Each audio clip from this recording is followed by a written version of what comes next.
arrived, they asked the crowd several times to move out. This is an NBC News Special Report.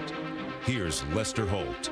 We're back on the air with a development in campaign 2016. NBC News has learned that Donald Trump will announce that Mike Pence, the governor of Indiana, will be his vice presidential running mate. That announcement expected to happen officially at 11 a.m. Eastern time tomorrow in New York.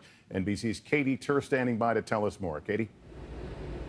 Hey there, Lester. Sources within the campaign and sources close to the candidate tell me tonight that Donald Trump will choose Indiana Governor Mike Pence, and that announcement will be made, as you said, tomorrow morning at 11 a.m. This is after much deliberation within the campaign and within Donald Trump himself. Today, the three final contenders were former House Speaker Newt Gingrich, New Jersey Governor Chris Christie, and Indiana Governor Mike Pence.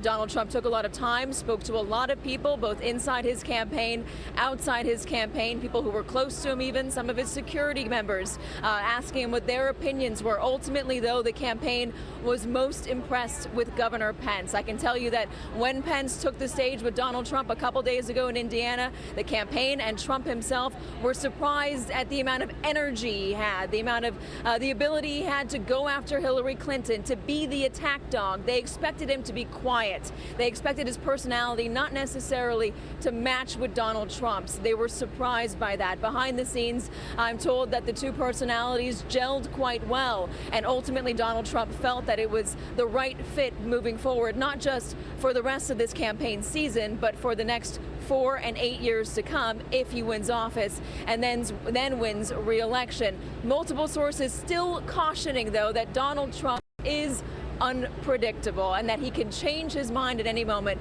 But as we stand right now, Lester, the choice is Indiana Governor Mike Pence, and he has just touched down in New Jersey. All right, Katie Tur outside Trump Tower with that news. Again, Governor Mike Pence is the apparent pick of Donald Trump as his vice presidential running mate. We'll have a lot more on who he is and how this figures as the Republicans march toward their convention in Cleveland next week. We are also following another major story breaking right now in Nice, France, where reportedly dozens have been killed in a truck that careened through a crowd of people celebrating Bastille Day in France. Dozens killed, reports of bodies everywhere. Officials are treating this right now as an attack, not confirmed, but treating it as an attack. We should note it comes almost exactly 8 months after the attack in Paris that left 130 people dead at restaurants and a theater in Paris. We continue to watch that situation play out. We'll have a lot more for those of you in the East and Central time zone. We'll be on in less than 20 minutes with more on NBC Nightly News. And of course, we'll see you across the country later on. For now, I'm Lester Holt, NBC News, New York. And we'll be back with more news right after this.